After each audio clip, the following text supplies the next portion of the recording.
Hallo und willkommen zu einem neuen Video.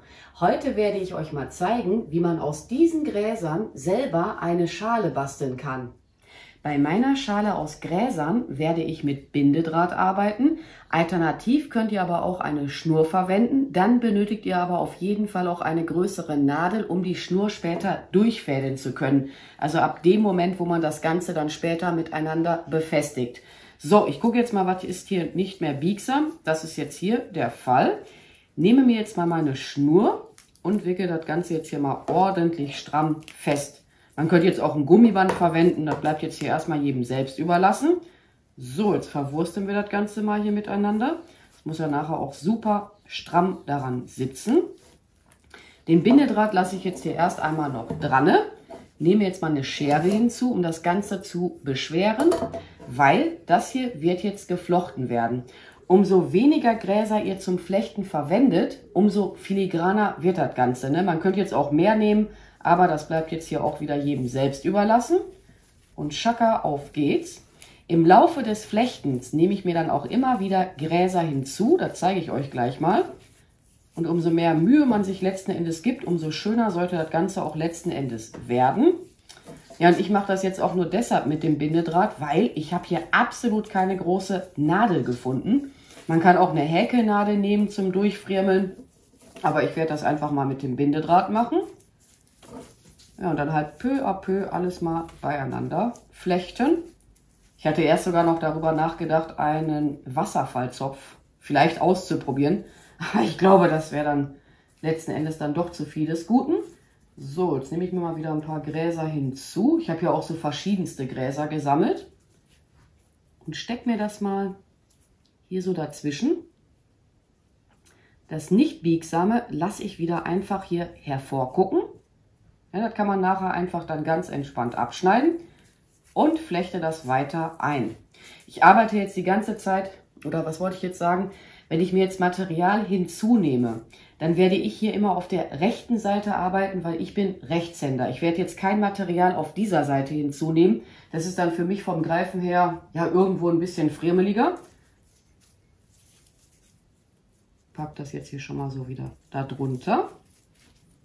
Was nicht mehr so biegsam ist, und flechte hier mal fröhlich weiter. Ja, je nachdem, wie groß ihr die Schale letzten Endes haben möchtet, umso mehr müsst ihr dann auch flechten. Jetzt kann ich mal wieder was hinzunehmen. Ja, kommt immer drauf an, was ich für Halme habe oder was ich für Gräser habe. Dann nehme ich mal nur hier von diesem dickeren Nummer 2 hinzu. Von dem feineren würde ich dann ein bisschen mehr hinzunehmen. Wieder hier unten drunter. Ja, muss man natürlich auch ein bisschen aufpassen hier mit dem Flechten, dass man nicht so durcheinander kommt. Wenn das der Fall sein sollte, ist jetzt auch nicht so tragisch. Und dann werde ich das Ganze aber jetzt auch mal gleich für euch beschleunigen, weil das dauert hier eine Weile, bis ich damit fertig bin.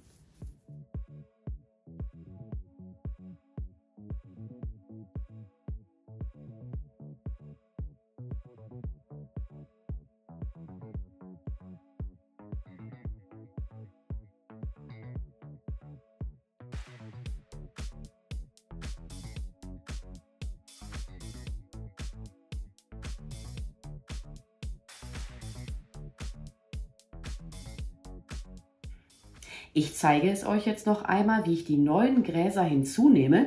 Die Mitte hier vom Zopf hebe ich jetzt an und lege mir diese Gräser jetzt einfach da drunter. Und man merkt auch mit der Zeit, was ist halt noch biegsam und was nicht. Insofern kann das jetzt halt hier hervorschauen. So, hier ist die Mitte, hier ist die Außenseite und zack, wickel das fest. Und ich habe es ja schon bereits erwähnt, ich nehme halt immer neues Material nur an dieser Seite hier hinzu, sonst kommt man hier vollkommen durcheinander. Wenn man jetzt die ganze Zeit so links und rechts arbeiten würde, das muss man sich ja jetzt nicht antun. Und wieder fröhlich weiter flechten. Ich glaube, so ein Wasserfallzopf, das wäre auch der Knaller, wenn man das hinbekommen könnte.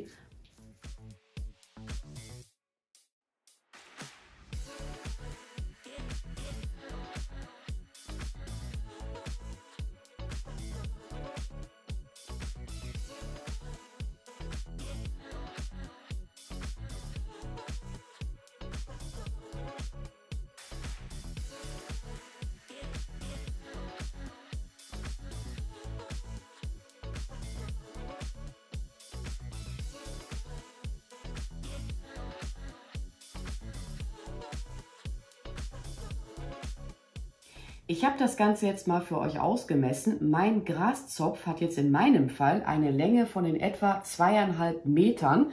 Ja, und jetzt werde ich hier dieses ganze überschüssige Material mal ganz entspannt und vorsichtig allerdings auch abschneiden. Nicht, dass sich das hier nachher noch im schlimmsten Fall löst. Ja, dann würde das Video letzten Endes niemals erscheinen, wenn das jetzt hier traurigerweise alles auseinanderfliegen sollte. Diese Pusche, die lasse ich jetzt erst einmal dran. Ich sag mal jetzt hier schon mal alles, was hier überschüssig ist, abschneiden.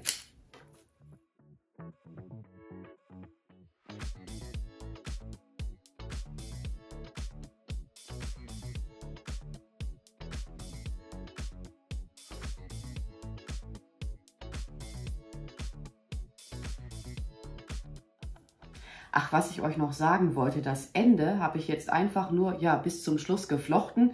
Das ist jetzt nicht irgendwie mit Draht oder sonstigem Material befestigt worden.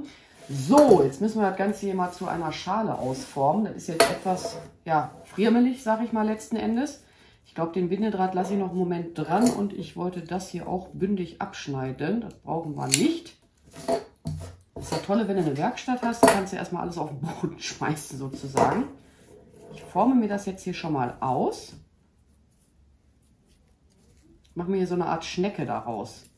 So nah beieinander, wie es irgendwie geht. Das hier konnte noch mal eben ab. So. Jetzt nehme ich schon mal meinen Bindedraht, damit mir das nicht nachher auseinanderfällt. Hier ist ja der Anfang. Drahtschere, komm mal her. Schneid den Bindedraht jetzt schon mal ab.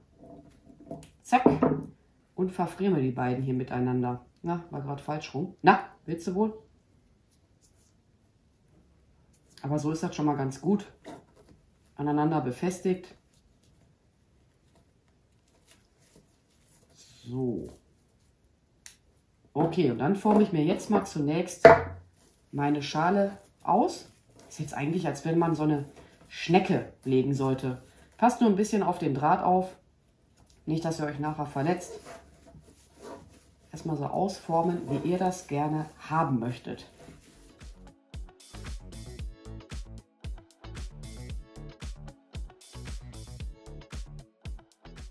Ich denke mal, die Schalenform kann man schon ganz gut erkennen.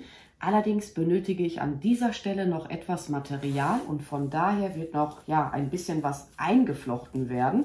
Ich löse das Ganze jetzt hier mal vorsichtig, nehme mir wieder Gräser hinzu. Das kann man gleich alles einfach dann wieder abschneiden, was hier überschüssig so hinausschaut.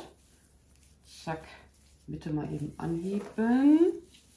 Ja, aber sowas, das merkst du dann halt auch erst dann, wenn du das letzten Endes dann halt erstellst. Aber ist ja nicht schlimm, ich habe hier noch ein bisschen Reserve gehabt an Gräsern. Ups, na, wo ist er? Okay.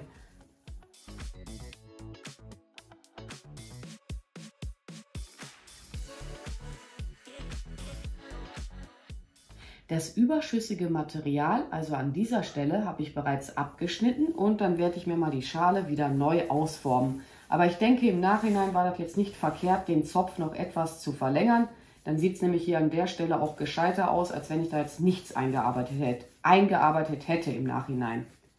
Meine Schale habe ich mir jetzt soweit ausgeformt, allerdings würde das Ganze jetzt so von alleine noch nicht halten und von daher werde ich jetzt etwas Draht einweben. Alternativ könnt ihr aber auch, wie bereits erwähnt, eine Schnur verwenden und dann halt eine große Nadel, um das dann halt durchziehen zu können. Vielmehr die Schnur.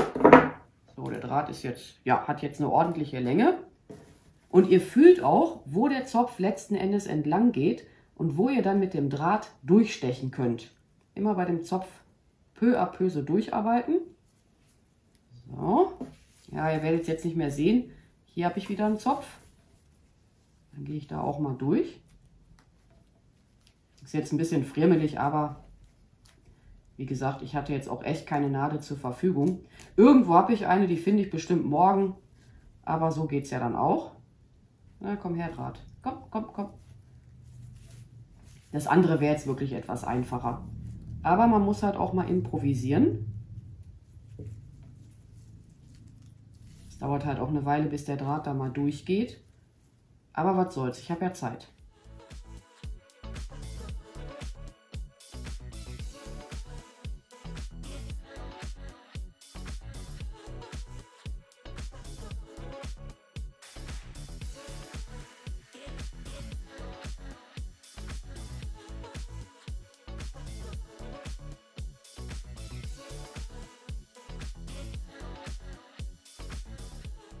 Der Anfang und auch das Ende von meinem Draht werden jetzt miteinander verwurstet werden, verfrickelt werden, wie auch immer. Ja, und auf diese Art und Weise werde ich das Ganze jetzt noch so 3 bis 4 Mal machen. Überschüssiges Material stecke ich jetzt hier mal vorsichtig in mein Gras hinein oder in meinen Graszopf, wie auch immer. Wenn jetzt zu viel übrig geblieben sein sollte, dann einfach auch mal abschneiden. Das ist jetzt hier sowieso die Unterseite. So, drehe das wieder um und schneide mir mal wieder Bindedraht zurecht. Aber das dauert hier eine Weile, bis man das fertig hat. Ich weiß, ich wiederhole mich hier gerade, ne? Mit der Schnur wäre es jetzt wirklich einfacher. Aber ich wollte das jetzt unbedingt machen, das Projekt. Und von daher halt ein bisschen friemeliger. Egal.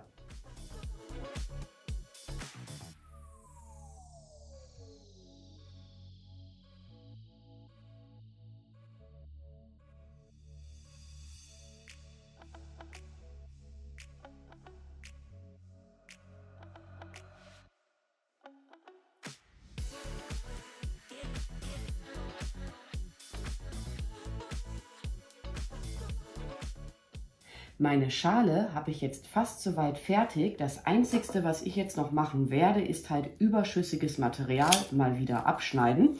Ne, auch was hier so abstehen sollte, je nach Geschmack einfach abschneiden oder wie in meinem Fall auch mal gelegentlich abzupfen. Die Gräserpusche, die lasse ich aber auf jeden Fall da dran. Ich finde, das Ganze sieht niedlich aus. Ja, und im Laufe der Zeit wird das dann natürlich auch mal eintrocknen, aber ich finde, das sieht dann auch noch immer richtig hübsch aus.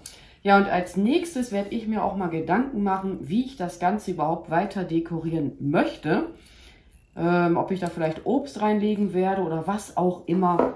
Man könnte das jetzt auch dekorieren, ne, mit so einer schönen Sommerdeko-Geschichte. Ich weiß es noch nicht. Ich muss jetzt erstmal selber überlegen. Wahrscheinlich dekoriere ich das Ganze auch erst morgen, weil ich glaube, wir haben jetzt schon mittlerweile 10 Uhr durch. Ich sollte allmählich auch mal reingehen und die Hunde müssen auch noch mal Gassi gehen. So viel schon mal zu dem Thema. Ja, und ihr könnt das auch immer noch so ein bisschen zurechtformen. Mit dem Draht, also im Nachhinein jetzt wirklich mal zugegeben, das war echt friemelig. Nächstes Mal mache ich das dann auf jeden Fall mit Nadel und Faden. Das ist dann bedeutend einfacher. Oder halt mit einer Häkelnadel. Aber ich hatte jetzt nichts anderes zur Verfügung. Kann man auch machen mit dem Draht, aber es geht auch nochmal wesentlich einfacher. Und dafür, dass das jetzt hier meine erste Schale aus Gräsern ist, finde ich, das kann sich auf jeden Fall schon mal sehen lassen. Und dann melde ich mich ja für euch im Prinzip direkt weiter und ich gehe jetzt mal rein. Ich habe mich jetzt entschieden, wie ich meine Schale dekorieren möchte. Und zwar mit diesem Buddha, Schleierkraut, Eukalyptus, Margariten und mit diesen Steinen.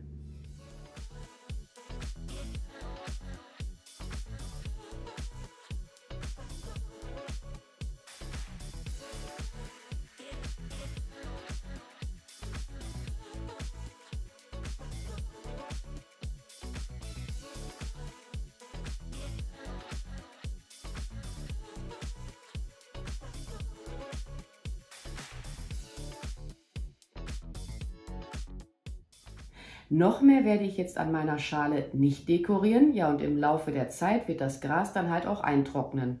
Ja, und wie üblich findet ihr alle benötigten Materialien für das Projekt auch nochmal in der Videobeschreibung. Und ansonsten werde ich mich jetzt auch mal an dieser Stelle bei euch verabschieden. Ich bedanke mich fürs Zuschauen. Macht's gut, eure Pink Peach. Bye!